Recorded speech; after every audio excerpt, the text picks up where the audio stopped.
ញោមព្រាត់ណាតែកាយតែចិត្តចាំណៃស្អប់រឿងអាស្រូវនៅក្នុងលោកាខ្ញុំព្រាត់ណាម៉ែឪព្រាត់គូសង្សា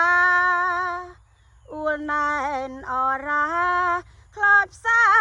គ្មានលហា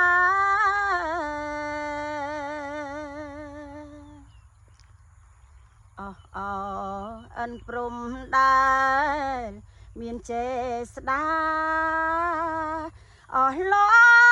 ងនាងតាទិសទាំង8